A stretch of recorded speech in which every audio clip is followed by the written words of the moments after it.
Hi, everyone. This is Norman Kochneck here on Eyes on Sports, or also known as Eyes on Cricket with Norman Kochneck. I've got Carl Pearson here again, KP. Shall I call you that? Yep, KP's fine, Norm. That's good. Poor old England. We'll talk about that a bit later, but Jesus, they're copping a barrage at the moment. Josh Butler's stepped down, hasn't he, from the captaincy? I'll be just curious what David, another guest we're going to have on a bit later, everyone. That's David Graveney, who's been on many an episode. David Graveney will join us, and he'll be able to probably break down all about the selections, because he has a lot of privy knowledge about what goes on there. So we've also got the platform there of at the Cricket Club YT. You can see it scrolling on the bottom there, which is another one you should tune into. So my channel's been chugging along. It's up to 53,500 subscribers. Had a few people join up recently. A lot of the videos are going very strong. I've just uploaded one about a Steve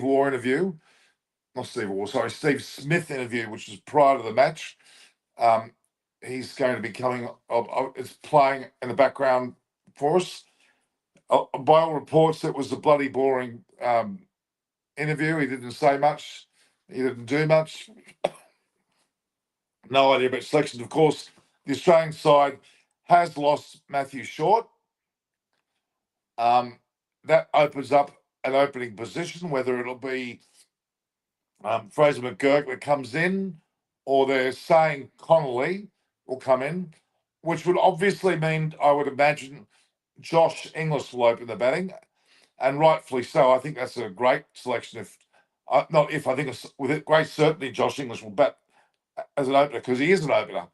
And he and Travis Head could be dynamite them together. I mean, Matthew Shaw's done commendably well as well, but I think that combination could well even set things alight even more. Now, there is even suggestion that Tanveer Sangha, the spinner, may be used, because he might be slightly unknown to the Indian batters, which could be an X factor in a semi-final. Of course, I think there's a player out of the South African side.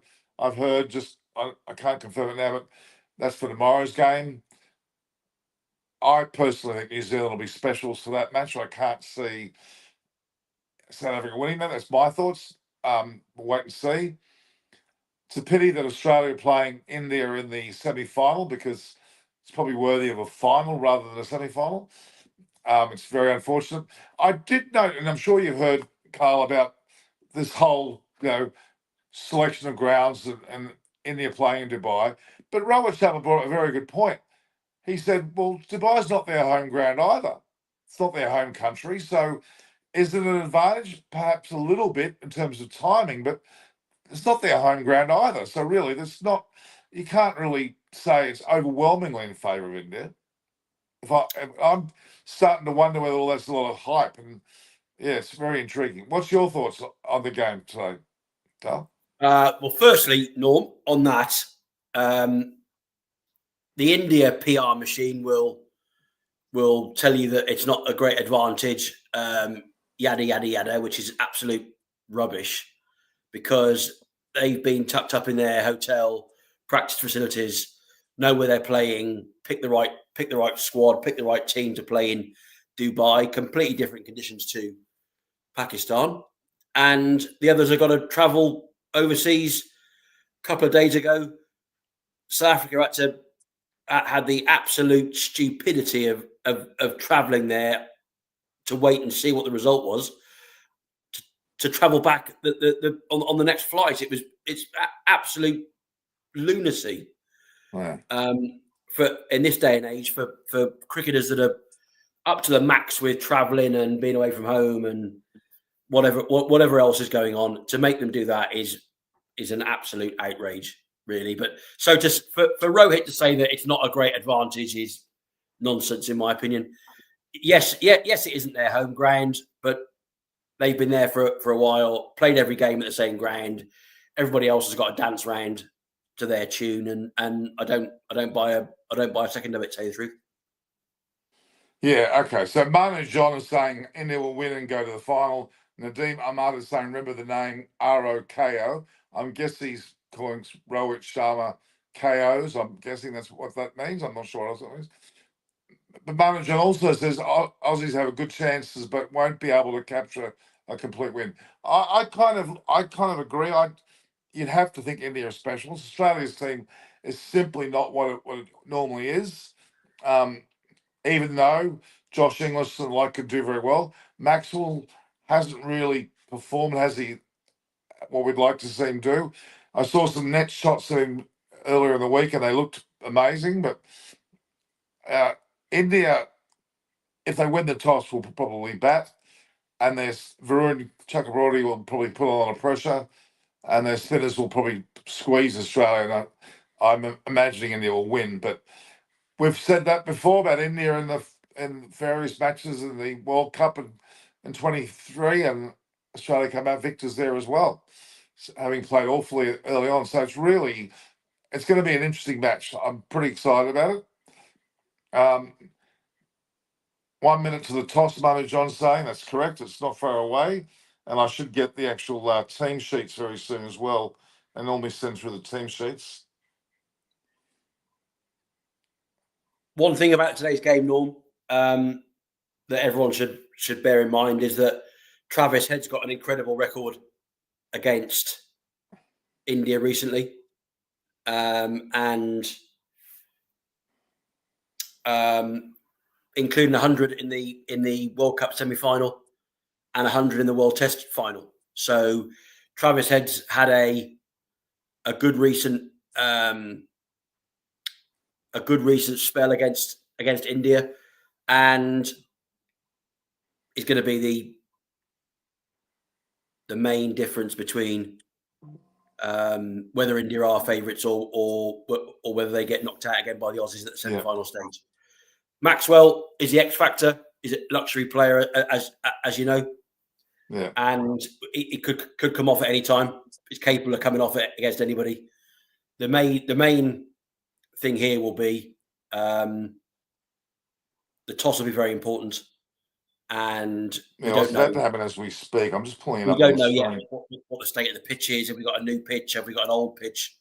Etc. So that's pretty important to before we go nap on what we think. Yeah, India, if they win the toss, they'll bat first, I'd say, with a great certainty.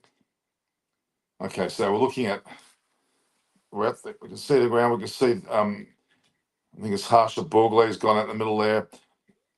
I'm still annoyed by this term Champions Trophy. Champion. Oh, I'm just wondering. Look, there's more and more news, by the way, yet again on the BBL or the men's and women's game in Sydney Australia being bought out by the billionaires of India. Here we go. The toss about to happen. I'll just put the volume.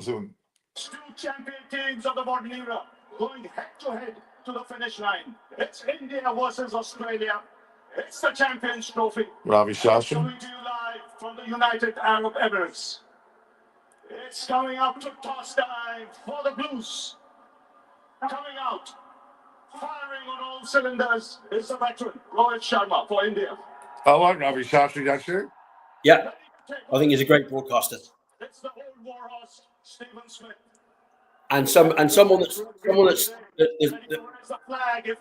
done everything in the game is gold dust. Played at the highest level, coached at the highest level. Okay, so Rohit Sharma's tossing. What's it that be? We'll have a bat. So he's won the toss and the batting. But Stephen, what have you decided? You won the toss? Yeah, we're going to have a bat. It's a pretty dry surface, pretty dry square. So, yeah, I'd like to get some runs on the board. Quick turnaround between matches. That could be pivotal to Australia, actually. Yeah. You've had time to acclimatize. Yeah, it's incredibly important. And now for the team lineups, Norm. Is this picture anywhere different from the ones in Pakistan? Looks a lot drier. I think it should take probably a little bit more turns. So, yeah, raising behind batting first, try and put some runs on the board, and then... I think Connolly's going to go. When you look at the history between these two sides, there's nothing to give, not an inch given. not an inch taken, and it will be competitive. Of course, yeah, very good side India, and we like coming up against them. So yeah, it should be a really good contest, and we're looking forward to it. And your combination for today's game on the surface? Yeah, we got 2 changes. So Cooper Connolly comes in for Matt Short, who is injured, and Tanveer Sangha comes in for Spencer Johnson. I knew it. I told you Tanveer Sanger's going to come in in place of Spencer Johnson, which I would have taken out Dwalers, to be honest with you. And when you're in 2 minds, it's better to lose the toss. But when you look at your side and the combinations you have, you've got most bases covered, you have plenty of options. So Josh Inglis is definitely It's opening. been on the slower side, it's turned, and you've got plenty of spin. Yeah, look, like I said, we played 3 games here, and each time we played. Tanveer and Cooper are in. Had something different in it, so you can't really say that this is how the pitch is going to play. The pitch keeps changing its nature, and sorry. And yeah, look, at the end of the day, you have to play good cricket, and that is what we are focused on. All 3 games that we played here, we played really good cricket. Whether we batted first, we bowled first, and that is what we would look to do here again now. Interesting you mentioned that because you must have played on most pitches on this square.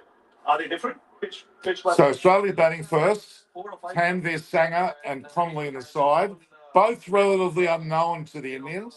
They haven't played, which could be a bit of an advantage. Every time we've come here, you know that it is going to be challenging. And the slower bowlers have come into play a lot, and that is why we've gone with the same team. We're playing with four spinners and 2 spinners. And just a turnaround one day between matches, boys. Okay. So India's got the same side. That, you need to have that sort of momentum with you. We played a couple of days back here, and we want to continue from where we left. We want to play good game of cricket, whether it's with the bat or with the. He's a very articulate man, the old bro. I'm just gonna get my iPad. Just bear with me a second. As less as possible. We'll have a good one going. Thank you. But that's the news from the centre. It's Australia who won the toss, and they've decided to bat first. And 2 recently retired, very modern cricketers. Aaron Finch, Dinesh Karthik alongside us. We'll start with you, Finchy. What do you make of that Australian side? Yeah, I think it's a good team. Okay. So we'll shut Aaron Finch up. So Travis Head is going up the order for sure. Are they showing Connolly as opening? No, that can't be possible. That would be No, they're showing Inglis as opening on the.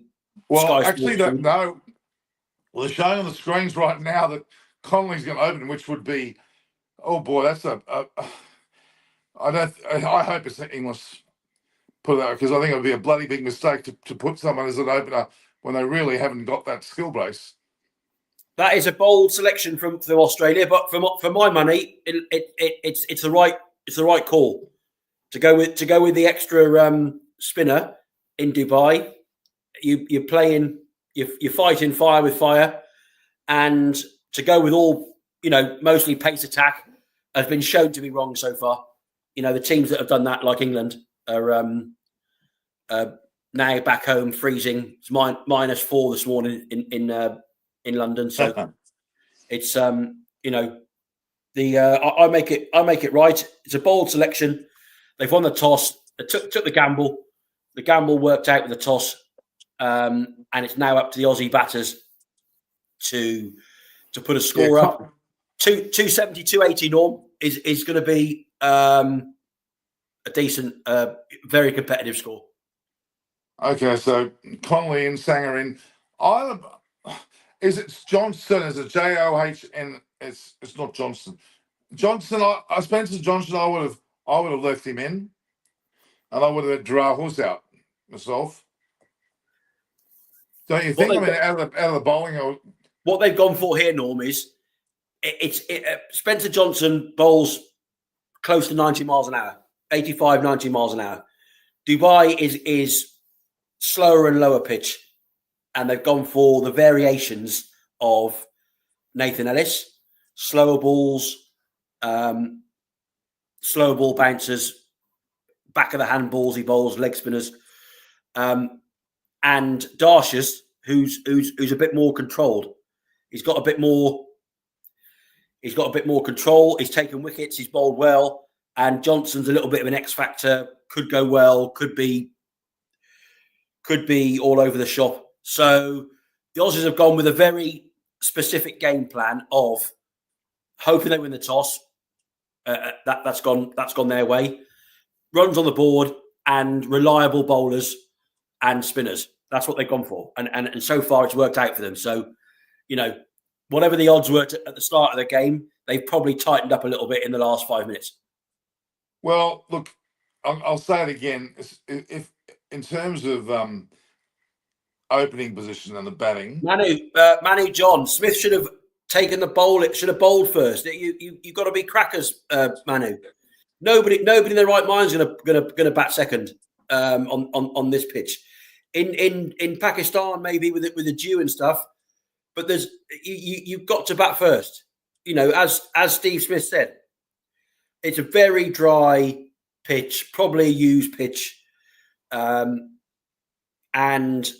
you've got to bat first. India won that beat New Zealand the other day after a shaky start.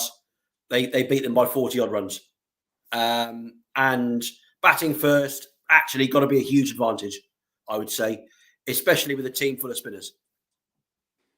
For both of them. That's why the toss was massive. Okay, I want to go back. We can see Kohli was arriving there just on screen now. Shikhar Dhawan's having a bit of a chat. I'm just going to look at. Okay. So Australia with the toss select to bat, as we said. Steve Smith did look happy. Rowan seemed to say, mumbled away that who won the op Chelsea? Australia won the toss, and they were elected to bat. He looked a bit non-committal, Rowan Sharma. I'm sure he would have liked to have batted first. He's brilliant. He's a brilliant PR spinner. He said he was in two minds. He's absolute horseshit. He's not in two minds. He was going to bat first every day of the week and twice on Sunday. And they spin it he spins it every time and people believe it. It's absolute horseshit. Absolutely. Look, the reality is Australia are back into the fray because of this. I know you've just said Spencer Johnson was a person to go and drive is more consistent, but I would have liked Spencer Johnson. There's just something about him. And India have not really played him a lot. And again, Tanveer Sangha, you watch, he can bowl. He's got a fair bit of tweak on him. Don't forget, they've also got Adam Zampa, and they're like for like. Because Adam Zampa's a leggy, and so is Tanveer Sangha. So intriguing, because you would argue that India of late haven't played leg spin that well. So, or any spin for that matter. So the only thing that the Aussie selection tells you, Norm, is they wanted to bat first. They wanted to win the toss and bat first. And if the batters can get a score for them, then they have a real chance of winning this game. If they can put 250, 260, 270, 280, they are right in the game. Because, Zampa is a world-class white ball spinner. No argument about that. And they've got Maxwell, who can bowl a few tweakers. And you've got Cooper Connolly and Tanveer. Left arm spin, two leg spinners, and an off-break bowler is a good balance to the team. Again, something that England didn't have throughout the tournament, and is why they're back freezing their cobblers off. Yeah, okay. I agree with you. The only thing is with Connolly's still fairly raw at this level, and he's batting apparently is good, but I haven't seen it yet. So I accept that he's in the side to bowl, but if he's opening the batting, we've made a mistake. Dr. Singh making some good points in the chat, Norm. Hopefully, Dr. Singh is a regular watcher, but making some very good points so far. Lovely to have you watching, Dr. Singh. Hope you're well. Yeah, he's what he said. If Australia scores 270, game on, big time. Yeah, oh, gotcha. And the wicket probably will be less favourable to spin early in the day. It'll probably get more and more pronounced. Mind you, Virat Kohli's in superb form. Shreyas Iyer is good form. They can pull out big ones on the stage. I just think that we still there's an X factor, yes, with Sanger and the like and Conley, but we just lack that little bit of punch in our lineup. I'm afraid to say now, batting like Matthew Short, we've got to give him some credit because he's batted very well for quite a while and can bowl a very tidy off spin. So he's going to be a bit of a loss. Your selection, the Australian selection, is very structured, very safe. It's got you're going for win the toss, bat first, put a score up, and strangle the Indian batters. That's what you've gone for. There's no plan B with this for the Aussies. No. They've got no X factor bowler to come on and take a fifer. They've got reliable bowlers.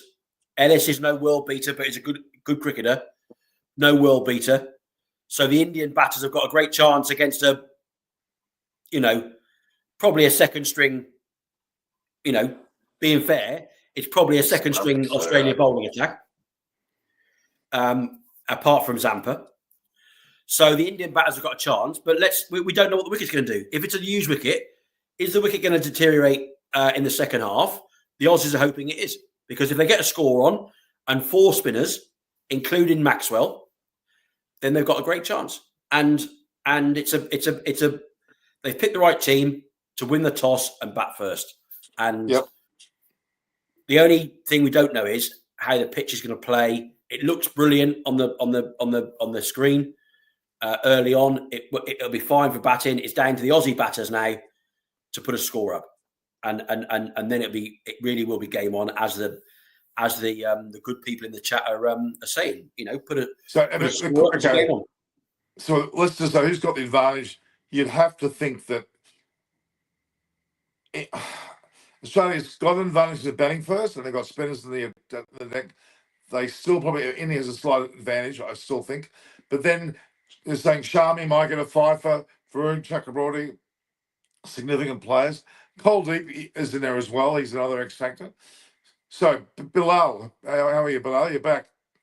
Maxwell coming off the last numbers will determine how well Aussies finish the first innings.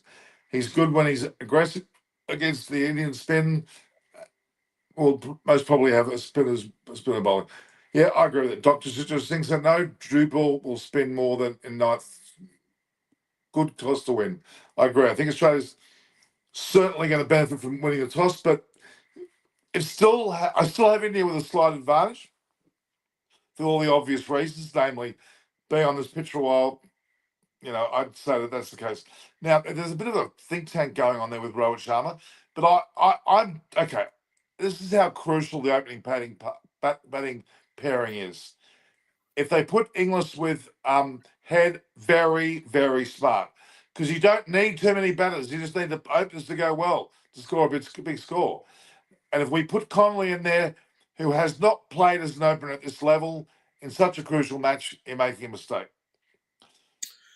They won't, because they won't. Australia have gone with a safe policy so far. All the selection's safe. The selection's correct.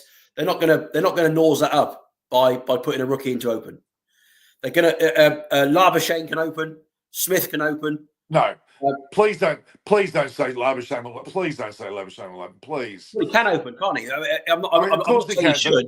What I'm saying is he has opened, and so is Steve Smith. I would have been happy if Labuschagne didn't play. He steadies the innings like a test batsman. He's not a run scorer. You won't be saying that later on if he chips in with 70 or 80 and you get to 280 and win the game. Okay, I'm going to put the death on him. I've just got a message from Tabashis saying Tabashis is a renowned Indian photographer and he's involved with Rev Sports. He's just told me it's a good toss for them to win, Australia that is, and that's a big advantage to Australia. I agree with what you said as well as what he said. But the truth is, India still have the X factor of their bowlers on this pitch. Kuldeep can carve them up. So can Varun. They're going to be crucial in the back end of the match. Great matchup with the likes of Maxwell coming as well. I mean, I think this is going to be a very interesting match, don't you think? Yep. And I think Dr. Singh it needs to be considered as an expert pundit. Norm, Carey is the most suited batter for this pitch. So I'm going to be looking back over the chat later on and see how many of these predictions come true, because there's a lot of opinion in this game. This is going to be a game that splits opinion, and hopefully one for the ages. See, Carey's got Josh Inglis up his backside, meaning that he's very worried about Josh Inglis's presence. They get along. They're from WA and South Australia. They get along, but they are also pretty much in a rivalry position for Test, one days, and T20 matches. So far, Josh Inglis has been captain of the T20 side, which is a great honour, and Alex Carey's been in that, I think, even a vice captaincy role. But I would put Josh Inglis ahead. Even though Alex Carey bats very well, Josh Inglis is an absolute out-and-out star. I don't think you've seen the best of Josh Inglis just yet. I think we saw his first Test match performance against Sri Lanka. He scored a century, but he's also got a lot of capability in the short format, and he's devastating in the T20 format. So I'd honestly have Josh Inglis decided as a batter ahead of Marnus Labuschagne, to be honest with you. If they do bring back, Short, I'd leave it, and get Labuschagne out. That's just my opinion, but I'm pretty strong on it. Humble boy, 1984. It's done. What's done? The game because of the toss. Elaborate for me on that one. Yeah, he's put earlier in the chat that Australia all the way. So he's obviously he's doubled down on the Aussies to win. Well, at this early stage, because Australia's taken the toss in their favour, put in some spinners to bolster them later in the night, you would think Australia's certainly gotten up to even keel and perhaps slightly in front. But let's just see how they bat. I mean, that's the bottom line. We've got still 9 minutes before the start of play. It's over to the Aussie batters. They've got to put a score up now, and you're worried about the order. We're gonna see, relatively shortly, who comes out with their pads on for the national anthems. That's right. I'll be particularly disturbed if both Connolly and Inglis have got the pads on. Then we'll be mightily confused. So India and New Singh, Zealand. I'm not sure what you put there, Dr. Singh, or if you meant to say SH1T, but the whole tournament is a SH1T, one team playing at one ground, other teams playing on multiple venues, which is unfair, which I think we touched on earlier on, Norm. Yeah. I think you're right there, Dr. Singh. It's very unfair. Well, let's be honest. The tournament's flawed anyway. Couple of Vermont said it's 60-40 Australia's way. At the moment, I would agree with that. 50-50, I'd call it. I thought it was 70-30 India before the toss, and I make it an even game after the toss. Aussies come back into the reckoning a bit, but they got to bat well, and if they don't bat well, they've got no chance. If they bat well, leave wickets in hand. You don't want the big show coming in until 40 overs. So who are the four Indian spinners? Varun Chakraborty, Kuldeep. Yep. Jadeja. Yep. Who's the fourth?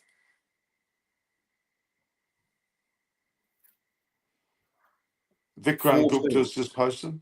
Vikrant Gupta's a renowned Indian. Jadu, I've said Jadu. Axar Patel, of course. Correct. Matt Money Johnson's posted. So Axar Patel, good bowler. Jadeja, good bowler. Varun Chakraborty was certainly an out-and-out bowler.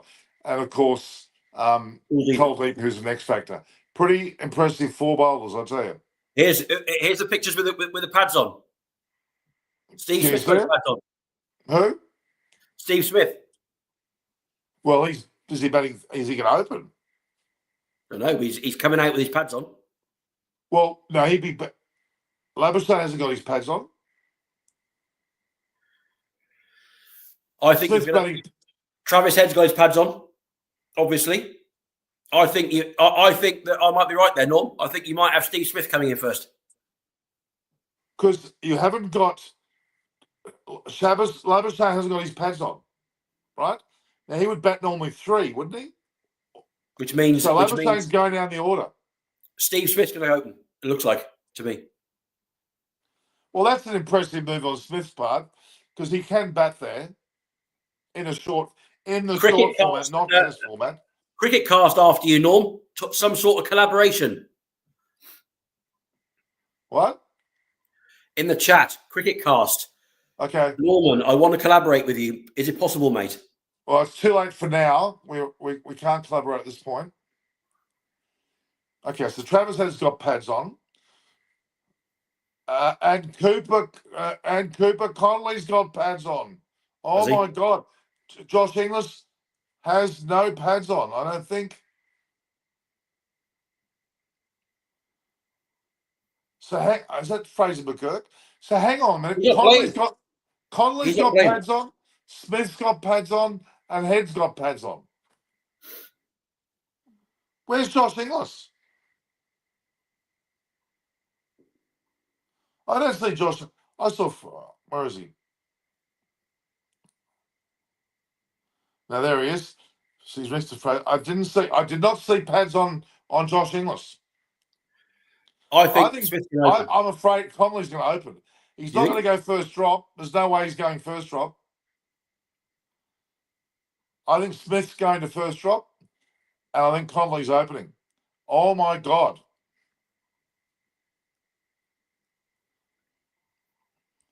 That's a bit confusing. I'm sorry. I'm Cooper will open. It looks like he is.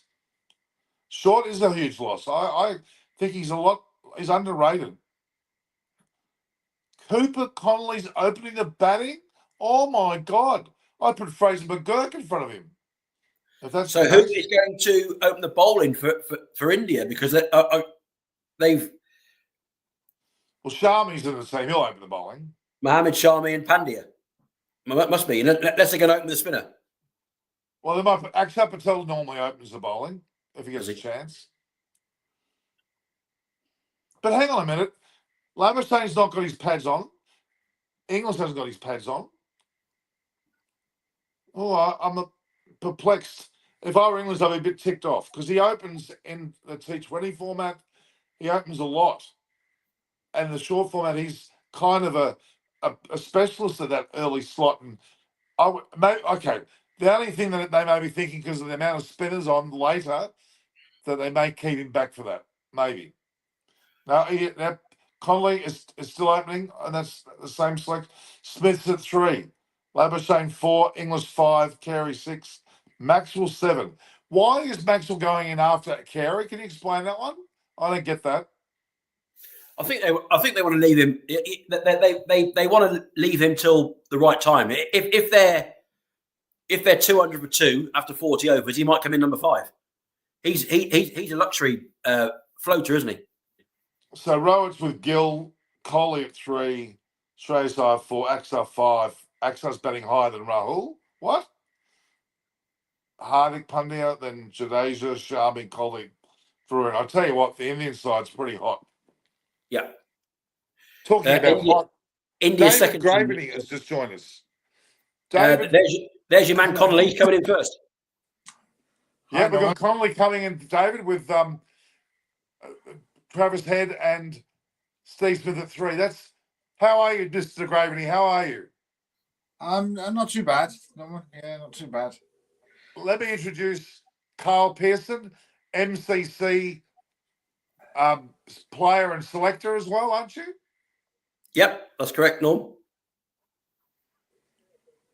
Meet David Gravity is also. Lovely to meet you, David. David? Yeah. I think you heard you. Carl's just saying, lovely to meet you. Yeah, no, lovely as well. So what would We're you meant like to have Chris. What else does India want to organise to ensure that they win the trophy? What was that? What else does India want to organise so they can win the trophy? You start firing, David, straight away. Well, they could just do with the. They could do with the game two following the sides script. having to travel to Dubai, moving camp because they didn't know where they're playing. I think it's a little bit stretching it, I'd have to say. But David, only an observation, Norman. But anyway, so I'll start shooting from the hip and we'll go from there. Are we gonna talk about England, David? Are you going to give us the summation of what happened with England? I think one of the conclusions that has been reached playing 50 over cricket was very interesting when India were playing Pakistan. That they had a picture in the crowd of the two guys who opened in the T20 team, or two of the younger batters who've been really spectacular. And I think it underlines actually that it's not, there was a perception, and it depends on the wicket you're playing on, that it's just two 2020 games put together. Well, it isn't. You actually you need to bat properly to start with. You may be quite aggressive, but you need to, there's no point, smashing two boundaries and walking off. You have to be able to have wickets in hand.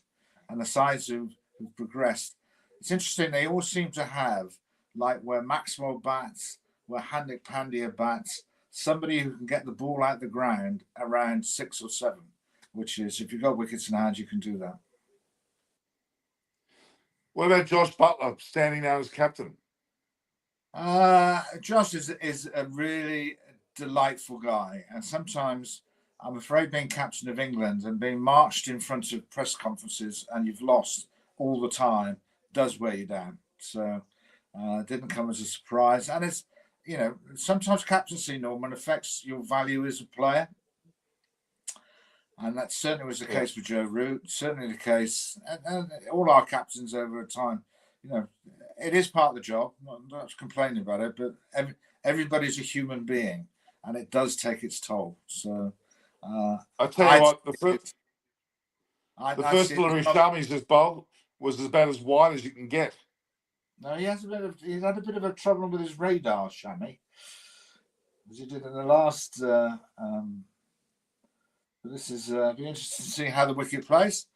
I'm not fussed about it, actually, if there's 4 spinners on either side, but it does mean, Norman, that actually you're going to have an interesting balance of how you attack the new ball, because the new ball will come onto the bat, but you don't want to have to be reckless. That actually, I think it's been proven that it's very difficult to start on naught. You've got to have some time to be able to do it. So if you get in, stay in.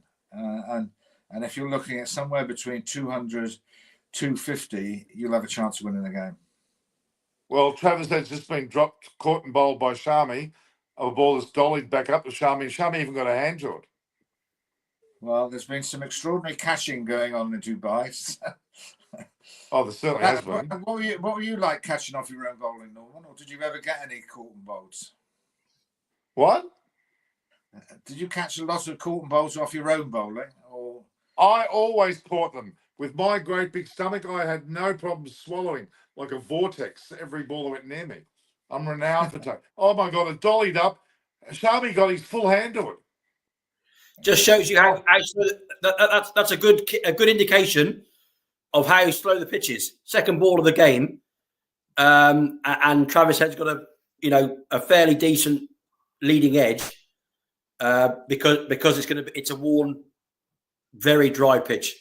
So that's as David just said, that's going to be a key to what the total they set. Yeah, a full face of the bat.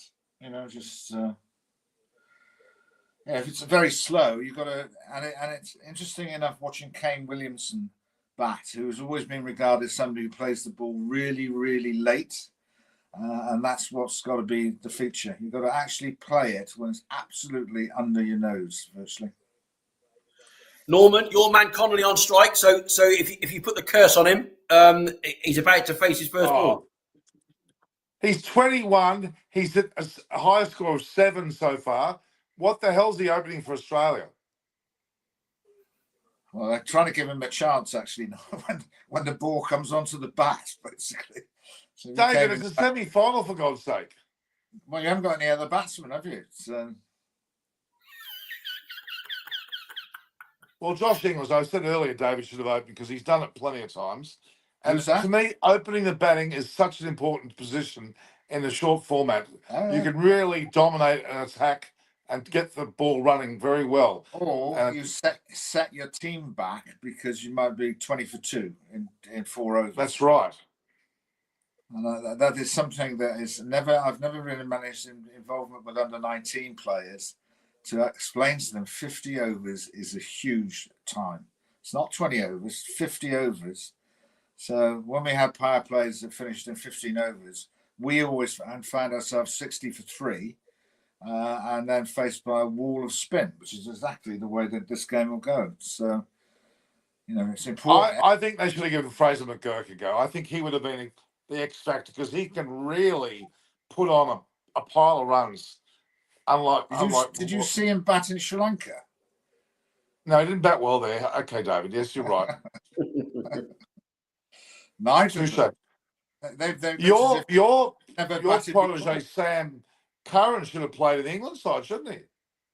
Yeah, he's and he won't be rubbing his hands about it because you know you want your country to win, and he knows the players have been involved. It's just a matter of you know you can be positive without being reckless. I think that's the balance you've got to do. So Yeah. this gun ho, you know, macho. Let's slap everybody out of the ground. Guys who bowl have actually got a brain. They know what they're doing. So, and if you go to Sri Lanka and you play at the Prima Dasa, you're going to be challenged batting wise because they'll hit you. And it's not only spin; they hit you with seam. But it's definitely there seems to be it's not a trend. It's not Einstein. You need to be able to take some wickets in the power play because that is taking wickets is the only thing that slows people down. So. Surinder Lalu says Aussie should have played Fraser Kirk. I don't disagree. Tech Arc says Cooper opening and batting just so he can bowl. Is it well put? Is he just opening because he's in the team to bowl? Is he a like replacement for Short because he opened and bowled as well? I'm sorry. I would have had Josh Ingliston now. He would have already probably got a couple of 4s. At the moment, they're stuffing around a none for 3 into the second over with Hardik Pandya bowling. I'm not sure. Norm, every prediction you've made in the tournament has been wrong. So Connolly's almost certainly going to score 100. I beg your pardon. What do you mean everything been wrong? Did I say England were going to win? No.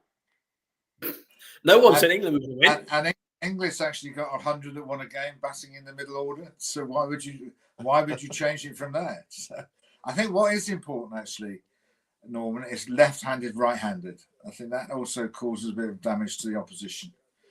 So when I came on, you were talking about flexibility in the batting order. Depending on how many left-handers you've got, or the balance of left-handed, right-handed, you know. Yeah, Josh Inglis is a right-hander. People get ever so precious about the number on their back, which I've never really subscribed to. Do what disrupts the opposition. And certainly as a bowler, an average bowler, having 2 people the right way round, if you see 2 right-handers or 2 left-handers, suddenly you have somebody, and also it makes a bit of a difference if they're short or tall, because you've got to change the length. So just try and create a problem for the bowlers more than that, because they can all bowl. If you're watching Norm, if you're watching the footage, the ball's not coming on at all. No, I know. Everything that Travis Head's doing is dribbling it out. He's swinging like a rusty gate, and it's dribbling out to mid wicket. Now they need to have a rethink about what they think a total is, because the pitch is very slow. Well, India, I think fine that actually having had trying to hit it across with a horizontal bat, they would start coming down the wicket to hit it with a straight back over their heads. Would certainly be my option to do. And it's just my God! I tell you what, Travis Head's having a shocker. We do have we do have one Englishman in the semi-final, which is good to see. Norm, Richard Illingworth has made it to the semi-final, which is good. What are you counting umpires? Yeah, we'll take anything. We have. Are you serious? We have the most prominent umpires in the world, because they know that we never get to a final. So you've got Illingworth, Kettleborough. Oh my God, I'm feeling nauseous. Are you trying to claim umpires are being the important part of this match? You can't play, Norm. You can't play without them. I'm just saying that they're English. Let's put it like that. Wow, if you I look- think one of if you the look at one of the final- water if you boys look is to the English too. final- Wow. If you look to the final that was played in Australia, I think 92 or something like that, Pakistan and England, which Pakistan won, Steve Buckner gave 2 decisions to start with, which were absolutely stone dead LBWs. And That's why Buckner we was lost. always a little bit off, wasn't he? Well, yeah, he had more things wrong than right. So Next, you'll be claiming that every player is English because we all came from England at some stage. Is that what you're going to say? All the No, no. Australians, all the we were South just talking about the officials tend to be English because England don't qualify for the finals. That's the point we're making. So, Josh, I would have your man Josh English, Norm, was born in Leeds. Yeah, I would have accepted you talking about Josh English being English because his dad speaks with a Pommy accent. I'd accept that. And he's But not born the in Leeds. I've never heard of more desperate Poms than you two. Fair income. Glorifying the umpires, the background. No one gives a toss. Where they come from, they could come from Swahili, it wouldn't matter. I start making mistakes, Norm. Don't worry about it. But I think it's very difficult. I'll just say Chris Vernon wasn't on it. He'd be claiming everything. I think it's very difficult to make a mistake these days, unless it's the third umpire making a mistake. I've just received an email from Lord's Ticketing. There you What's go. that for? For the London Spirit? No, it's early bird offer ends 12th of March. Time running out for the international women's match of the summer at Lord's.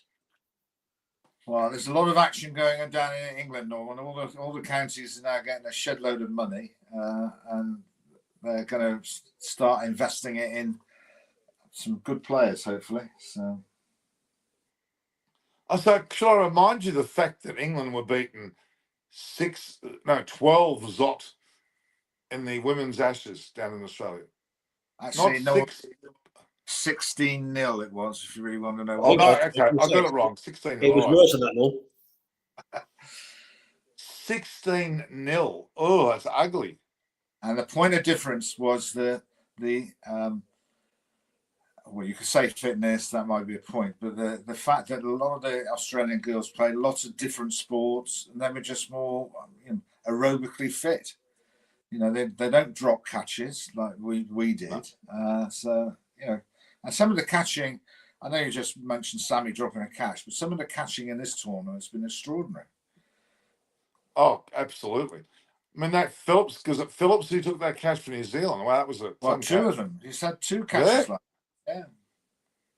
And Alex Carey took some blinders He used to too. play for Gloucester, actually, Norman. Before Vera Cole is getting his arm bandaged. Yeah.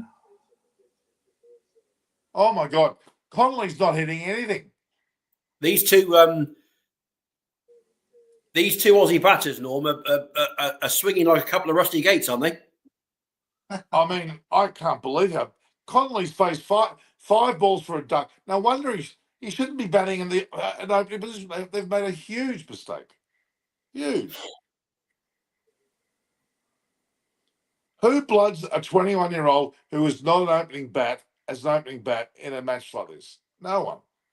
So the bowler ought to go down, which I've seen. Actually, I've seen Terry McDermott do this to a young kid when he was playing for Gloucester, who kept playing and missing, playing and missing.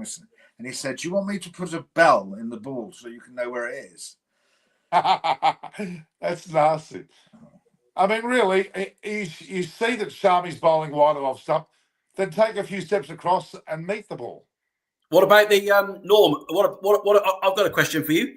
What about an international semi-final? We know what your thoughts on the tournament are, but there's hardly any people there. You look on the screen. There's massive gaps in the crowd for an international semi-final. Can't be right, can it? No. Well, it will fill up. One, it's boiling hot for a start.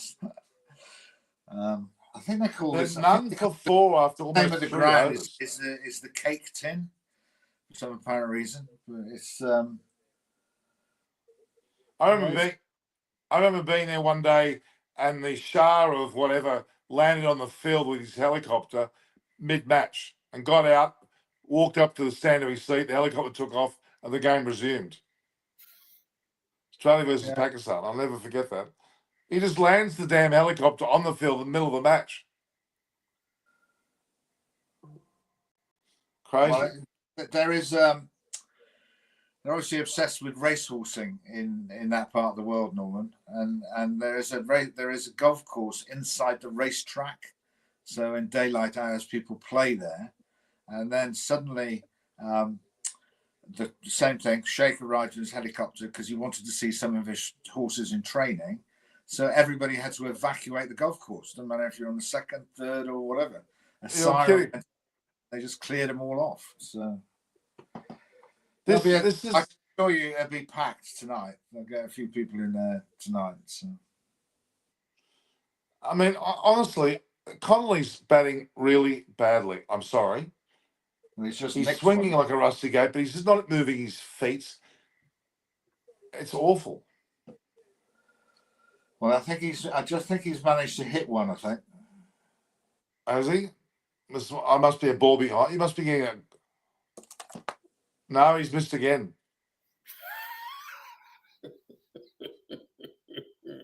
It's none for 4 of 3 overs. This is probably the worst start I've seen in a long time. You can't blame the wicket.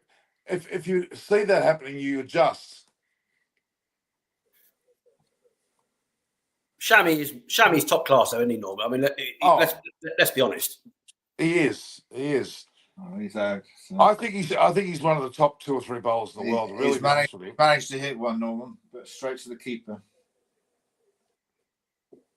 I must be a ball behind you guys. Oh, Dickie Illingworth not out. They've gone upstairs. Yeah, I've got the verdict from upstairs. It's not good. Connolly's faced 8 or 9 balls for nothing and's out. What a complete waste of time. I'm sorry. If he gets 2 for 20 bowling, then he's okay, Norman. I mean, I hate to say it, even Sam Constance would have done better. Yeah, he's out. He's nicked it. Yeah. Norm, England got the third umpire as well, so we're in good shape. We've got a full set.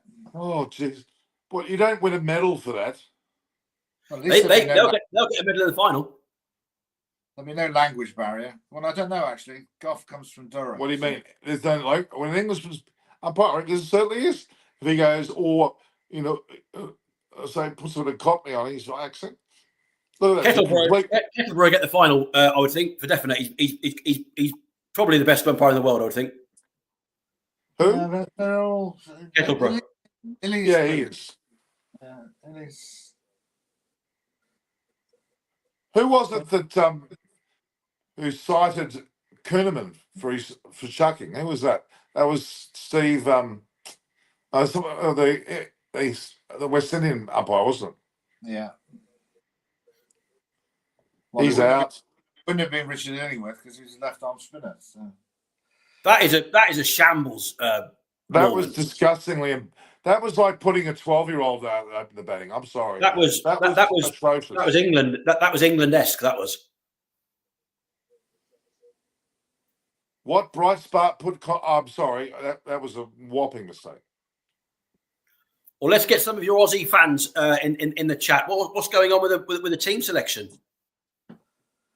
Crap by Cooper, Manu John. I've got a feeling Manu John's actually based in Australia. He's on all the time. Manu, are you in Australia? You had David said a few minutes ago.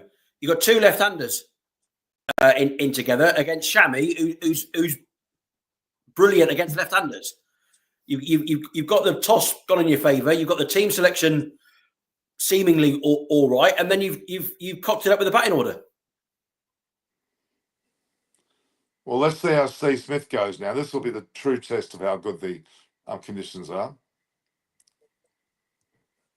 Well, to be fair to him, they've been playing the Test series in Sri Lanka, Norman. So it's, I know not they're absolutely the same, but they're slow wickets. So.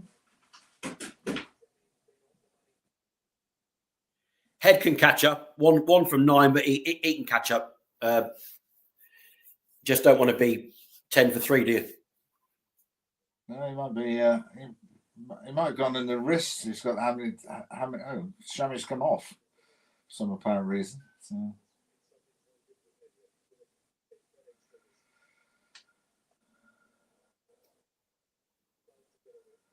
I think he's going to come down the wicket and have a complete swish. I think at some stage.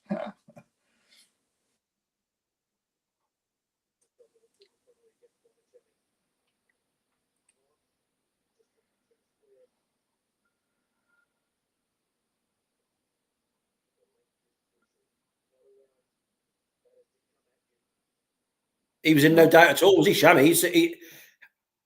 Arm went up, finger went up straight away. He didn't even look back at the umpire. Maybe the opposition were thinking, let's keep him in the way he's batting. That was is a classic club cricket thing, isn't it? Captain would say, keep him in. He hasn't got close to one. Let's keep him in.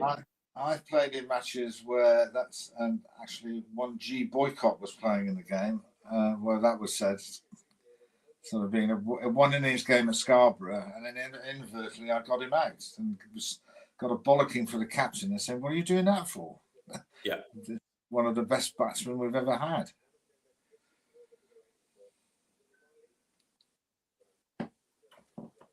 I reckon Norm's gone to get his takeaway because last week he interrupted and went and answered the door to a Deliveroo driver who bought him a Thai curry to eat. Is that live? I'm here. Thank you very much. I'm here. Okay. Just the bloody someone rang my phone and they caused grief for me. Sorry. Just checking that you weren't soaking up another Thai curry, Norm. Well, that could be on the cards. Let me just. I'm just gonna hang on. I'm just gonna quickly check something. Hang on. Can you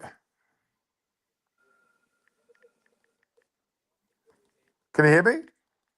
Yeah. I can hear you. Can't see you. Okay. Which the fans around the world are not complaining at. They would certainly be bloody well. What are you talking about? They said someone's put in the chat that he's got a face for radio. I will take care of that person very quickly when I'm back on. Who was that? Who was that? Salman Khan? It was someone called C. Vernon. That's Chris's dad. Is he on? Is he? Is Richard Vernon on? Is he? Bloody Barnstead boy. Was that? Okay, we're right. Travis has located a few, so. Did Hedges hit a 6? Miles in the crowd there. That'll be enough. Spin will be on now. Wasn't a 6. We're still on, aren't we, guys? Yep. He's going to Scarborough, and then inadvertently I got him out and just got a bollocking for the captain. I said, "What are you doing that for?" Yeah. One of the best batsmen we've ever had. Hang on, I'm back on, aren't I? Yeah, you are. You got your old Australian picture over your left shoulder. I'm just okay. Technicality's over. All right, we're right back. Come on. Okay, so 1 for 16. I've just missed a couple of 4s, have I? A 4 and a 6. 1 fall straight down the ground, slightly in the air, and then a pick up over square leg. Well, that's redeeming because that's the head that we know. Maybe he just needed a bit of an adjustment to his play. They're still not exactly flash for their run rate, but no, just stick around. Taking a quick single to Jadeja's not a smart move. Not a great move. I would imagine the bloke standing is Coley, so that's their best 2 fielders. So. All right, so just a quick take a step back. Should Connolly have opened? No, would you agree? I wouldn't have opened him. But he looked awful. The only way I challenge that the selection is to have 2 left-handers, And Shami is a really good round the wicket Yeah. bowler. So. Now, when I went to this ground some years ago, there was sand all around. Now they've got buildings, so they've made some progression. It's a lovely ground. India's side looks very balanced, I must say. It is to play here. You know, I think that they've worked out what the wicket does. And some of their batsmen that weren't in form are now in form. So Rohit Sharma's got some runs. Kohli's got some runs. Hardik Pandya is a key player for them. Yeah. He comes Oh, batting very down the order. Big decision to play Rahul instead of the other keeper. Well, he would have been run out at the hit the stumps. And Gill just shows that he is an absolute world-class player. Yeah. I mean, you have to judge India by how many good players they've left out of the team in the batting line. Oh my Well, god! Their second team would have got to the semis if they were in it. Yeah. Well, when Couldn't they England play under 19 cricket against us, Norman, they come with two teams, and they're equally as good. So, I mean, can England claim any of the Indian blokes like remotely for being an English colony at some stage? Maybe.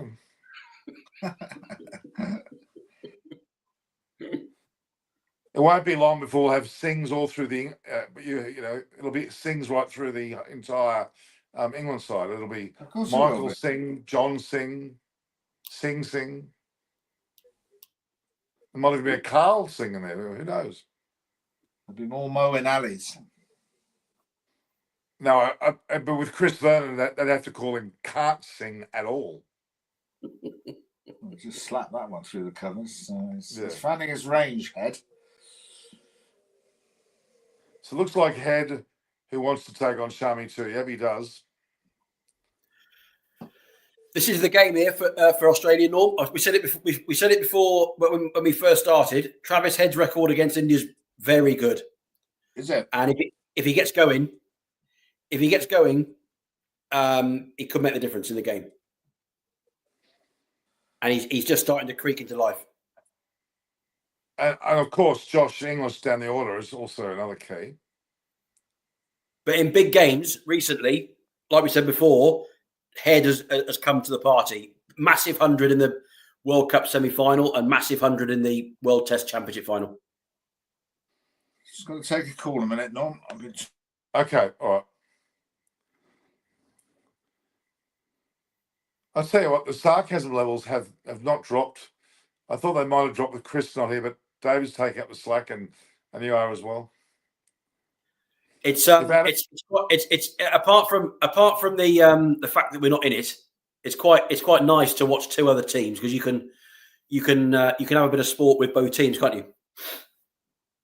Yes, it'll be interesting when you guys come on the platform later this year, and also with yours also when the Ashes is here. Well, the English summer coming up, we've got 5 tests against India, which will be great fun. When's that start? That is another 4. Head maybe might be leg buys. Might be off the bat. No, it looks like off the bat. Down the fine leg 4. Let's not forget Shami had him caught in the second ball. Oh, inside edge. But Shami had him second ball. What used to be known as a Chinese cut, Norm, but you apparently you can't say that anymore. Well, what about a French cut? You can't call it a Chinese cut anymore. Everyone knows it as a Chinese cut, but you can't call it that anymore. Apparently. So is that different to a French cut? So another 4. Great shot from Head. Slap Shami for 4 4s in a row.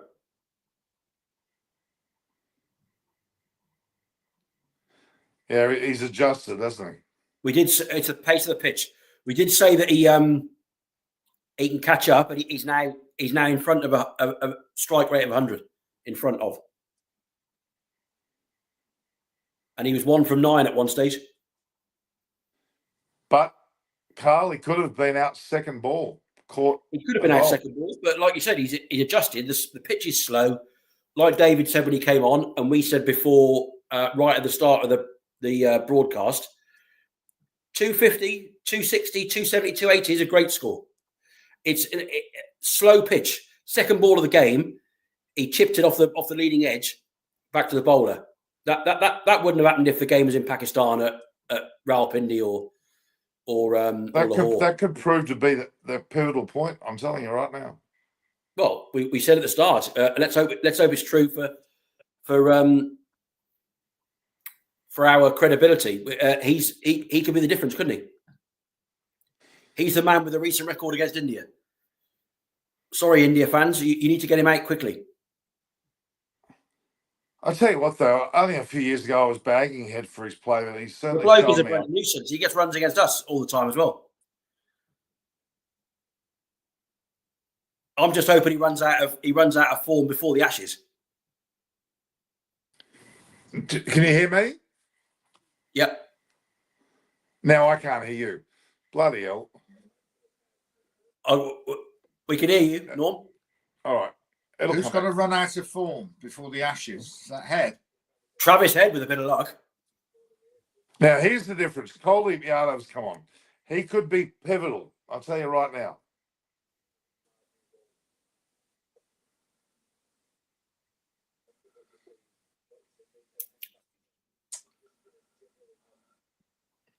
I still would have liked to see Josh Inglis open with. That was a mistake. Can you stop banging on about Josh Inglis opening the batting, Norm? People are leaving in their droves. You're just bit tentative about bit sensitive because he happens to have an English dad who speaks like a bloody pong. Well, it was actually when the first scorecard I saw, English was opening and Connolly was batting in the middle order. So there must have been a late change to get it the other way around. So I think that the Aussie selectors have had a bit of a brain fade because Connolly played recent cricket has been in the Big Bash for Perth Scorchers, and they had a stinker for once, didn't they? Well, he's the only one who got any runs, actually. To be fair, so.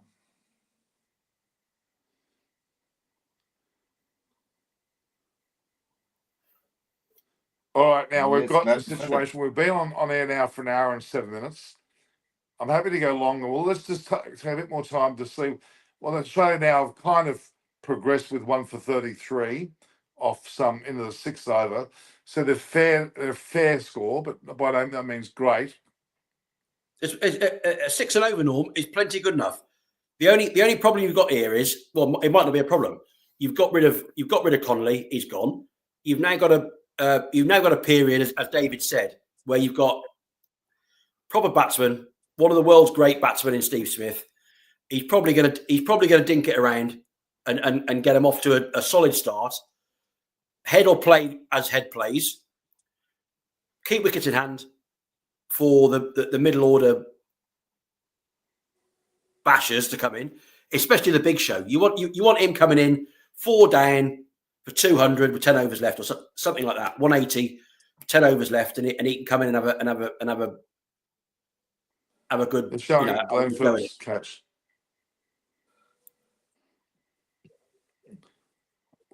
Glenn Phillips' catch was amazing. That was good. Good to see Steve Smith coming to the 100 ball this year, Norm. Just signed for the Welsh Fire. Has he? Yep. I meant the high performance coach of the Welsh Fire. David, do you know who that is by name? I didn't get his name. High performance for the Welsh Fire. I'm not sure. Because he's come to Australia to promote concussions. Has he? Well, not promote concussions, but the way to deal with them. Well, it's very high topic in the UK, and it should be in Australia. After Hughes's death, and Willett Pulkowski struck on the head. There is a lot of Australians, current state players, looking to play in the UK next summer. Right. They've just read that actually with the sale of the rights to the 100 teams, there's a lot more money floating around the game. So 20 to Well, 25 million, David, coming to the non-host counties. yeah, Out of a, the ECB have just raised half a billion quid. yeah. Well, I'm on the board at Gloucester, so we know what we've got to do with ours. But it'll come in a very constricted way. For instance, the clubs will have to pay off their debt first, or debts that they have. But that still gives you room to manoeuvre, because if you take our county, for instance, we're paying in excess of 200,000 in interest. So if you pay off the debt, that frees up that money to invest in the team. So there's ways and means of going around it. So is your will your windfall be going towards? Is it still the plan to move grounds, David? Gloucester? Well, it's just, I've just come off a call actually. It's still very much up in the air. Dealing with councils, planning permission, getting the right site. But it's certainly, I think the phrase that I would use is, if Gloucestershire, and this will take years. Moving ground is not happening that week. But if you want to be on the top table of English cricket, you've got to have a ground that actually is a viable ground to be able to do it.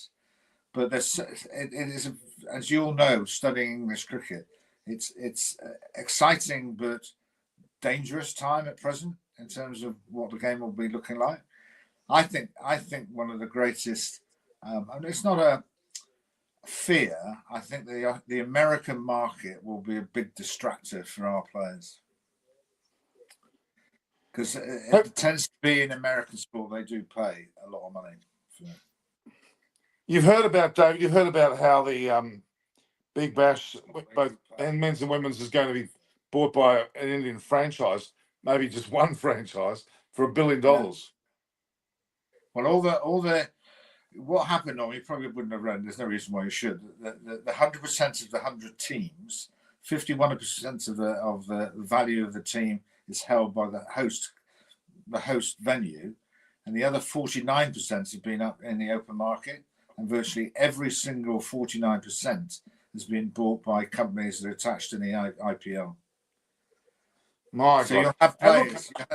You'll have players attached to the, let's say, Mumbai Indians, as an example, will play in Australia to start with, and then just go around the globe. There might be slightly different names, but they're all attached to the overall employer. So great for players. They could earn a serious amount of money. I don't think it's a bad thing. I don't think it's a bad, because if there's money to be made by everybody and it's done fairly and equitably, I don't really care who owns it. It's about half and half, Norman, in the 100. I think it's about half and half. Indian IPL franchises and non. The Lords franchise, London Spirit, went to some tech guys from California, some Indian heritage tech giants. But see, as long as it's done fairly and they increase in their overall wealth and it's distributed fairly, I haven't got a problem. Because going back to the BBL for a minute, we're bleeding money. We're losing money hand over fist. We're filling stadiums, but we're not getting any other monies. So it's quite frankly been bleeding money for Cricket Australia and Cricket New South Wales, two of the bigger guns in the whole. No, it's got to be mismanagement. It's got to be that all the metrics for the BBL were up. Fans watching, social media engagements, stadiums, record-breaking stadium numbers. So it's got to be a management thing. Like, how on earth are they hemorrhaging money when it's a tournament that sells out stadiums and has got unbelievable viewer figures? They've got massive sponsors. How on earth are they losing money? Can you tell us from an Aussie point of view how they're losing money? Well, they're unable to spend money on buying players. They haven't got the revenue stocks to go out and buy players. Mozon Reeks is the best player they got, and a one-game cameo from Warner and Smith. It's Jordan Silk, who nobody would know outside of Australia. I mean, honestly, it's Dan Christian, and they're very low on stocks, and it is bleeding money. So they need someone who has money to bring it back up to a level it should be. And there's a lot of flaws. When you've only got 20 odd million people to buy merchandise, you can only sell so many shirts to a population of 20 million, right? Yeah, I think for me the South African version is really good because it's actually it's a shorter version. I think that one of the dangers of these tournaments is they go on for too long, and people get distracted. And you know, if you can make it, I'm not saying it's just going to be over in a week, but longer than a month seems quite a long time for one competition. The BBL is not a bad one. The IPL is the longest, but has got the history, obviously. Yeah. The 100's obviously a month or 3.5 weeks in August. Starts on the 5th of August, I think, this year.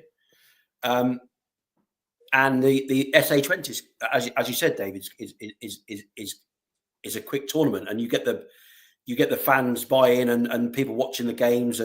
But I enjoyed the BBL, Norm, and I don't subscribe to what you just said at all about that. So the Hobart Hurricanes won the bloody tournament with the lowest fan base and the least amount of money. You'd have to say, surely. Who was that bloke? Yeah, okay. Who opened the batting for Tasmania? Who kept slogging it out of the ground? Mitch Owen. For Tasmania?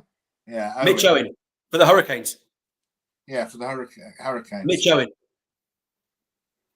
He did. Yeah. Yeah. He's been. He'll come up, David.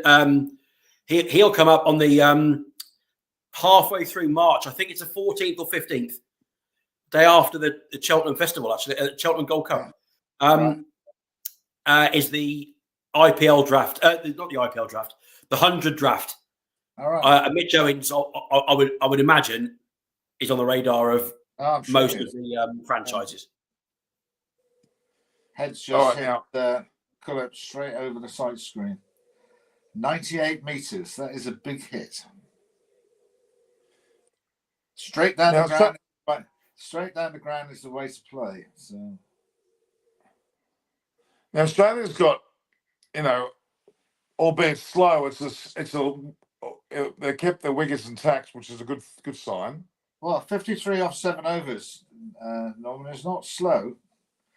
Norm, can you give your head a wobble this morning? It's a brilliant score. What are you talking about? Slow. It's a slow pitch.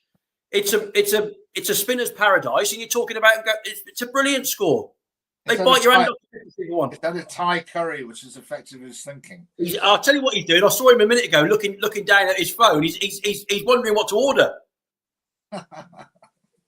Look, Green Day, the group were here last night. I went and saw them, and he mentioned he likes Thai food. So there you go. I'm obviously in the right company. I'm wearing a green shirt, so it does fit. You're just jealous because I can just hit my phone a couple of times and hey presto, food turns up. In England, you're still horse and cart, aren't you? It's breakfast time in, or we're not gonna have a curry for breakfast. David, when you were in Sri Lanka, you had curry for breakfast. You can have in Sri Lanka. Yeah, you get Sri Lanka, you can, yeah. Sorry, no. All right, I want a bold early prediction from you both. At 1 for 53 into the 8th over, Travis Head going along. Who's going to win this? Aussie. Well, I think if Aussie get anything near 250, they'll win.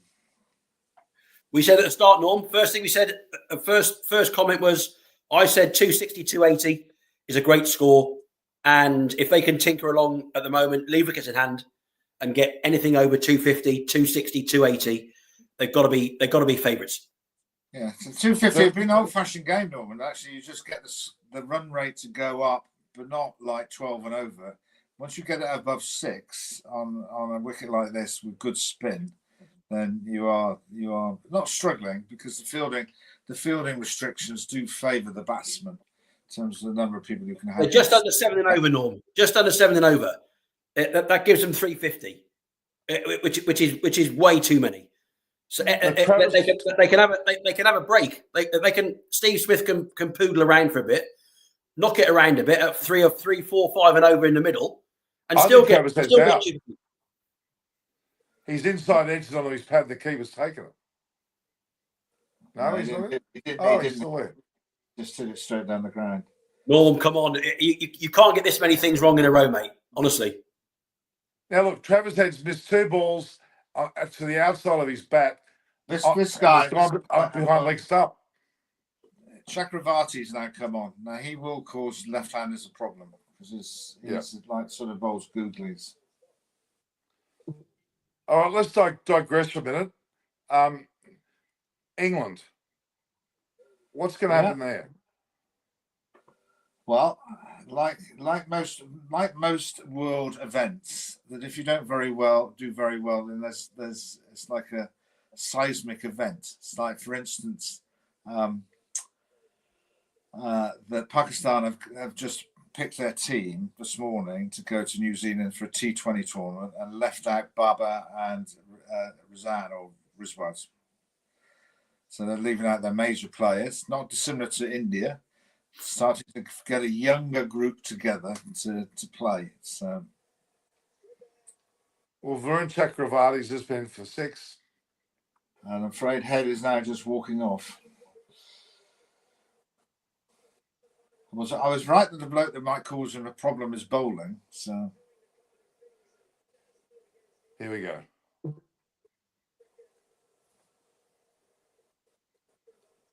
$50 run opening part of first drop pass. Here we go. All right, so you're both going for Australia to win this. Headers out. Manu John just said headers out. He's getting it early. He must be live. Well, I did say that Chakravarti caused him out. If you look at the Wiz dismissal, he actually spun away from him. That actually was a deficiency in the Indian attack, because they've got 2 left armers and the wrist spinner all spin it back into a left hander. That was a poor shot, Norm. That was a poor shot. Didn't really need to do that. Yep. When Didn't need to do it. They're going at 6, nearly 6 3/4 and over, and he's chipping off the leading edge again. And that's his first over. Just, I don't know. It's just macho thing. You've got to undermine the bowler straight away. They're not idiots. All you're doing is improving his. Oh well, Lapuschagne, he'll block forever. So, you probably won't get 100 with him being at the crease. I don't like the way Gill caught this. He caught it and then chucked it.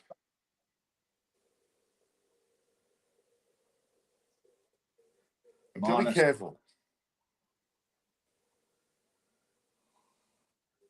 That was foolish of Head.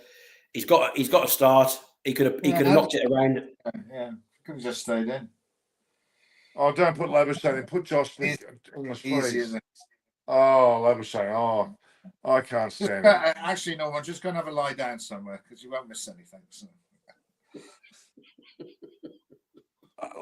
Labuschagne, it makes me vomit. I'm sorry, I can't stand his mannerisms, his carry on, and he's with his best bosom buddy there, Steve Smith.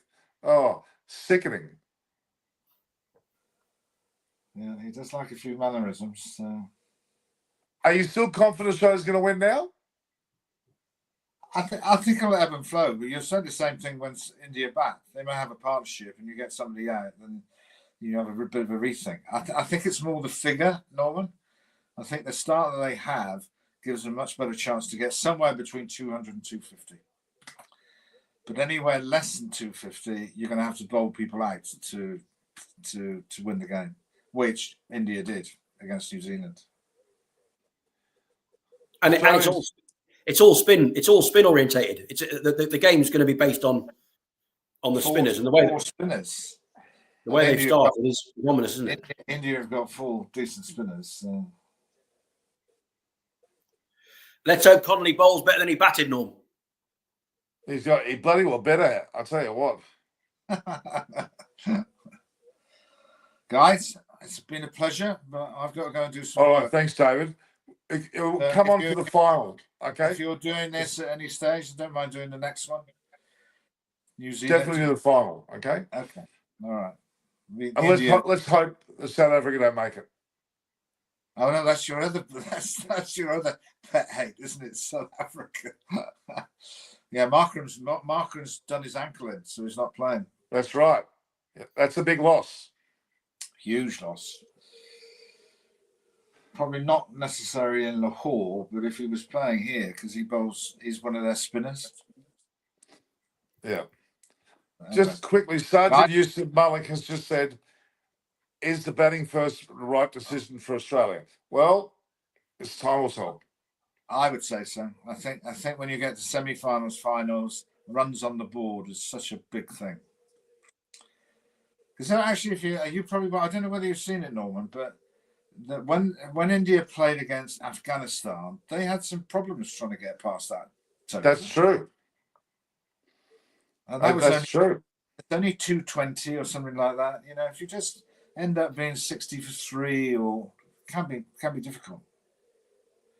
But anyway, I really like Afghanistan. Just send a link the same way, Norman, on whenever on your email. Okay. All right, David. Thank See you. later, guys. Good to meet you. Bye bye. I mean, of course, you know, Carl, the enormity of David Gravening, who he selected to play for England. Adam Hollier reveres him. So does Monty Panesar. So does Michael. What's his name? Michael Vaughan and Flintoff, Peterson. All right, we might wrap it up there, Carl. We've gone a good stint. So your prediction is that Australia will still win, and I'm going to tell you that I think a couple more wickets and we could see India gaining the ascendancy and Indian victory. Good luck to both teams. Good luck to all the Indian fans watching for the chase later on. I'm going for Australia to get 250, 280, and to spin them out on a wearing, tired pitch later on. All right, I'll see you for the final. Whether we go New Zealand, South Africa, I don't think so. Okay, I've just been all right, guys. Everyone, well, thank you for everyone. View, like, and share the Eyes on Sports, Eyes on Cricket with Norman Kostek. And don't forget down the bottom you can see at the Cricket Club YT. Get on to it. Follow these. Everyone. Join us on the Cricket Club YT. Thursday, we've got Rihanna McDonald-Gay, England international cricketer, coming on at the Cricket Club YT. She's a brilliant up-and-coming young cricketer. Adam Hollier. And I'm waiting to be given a guest Guernsey on that too. Yeah, you can come on as long as you get a few more things right than you have today. I beg your pardon. All right, thanks, Carl. All right, guys. Good to see you all. Have a great day. I'll see you. Bye.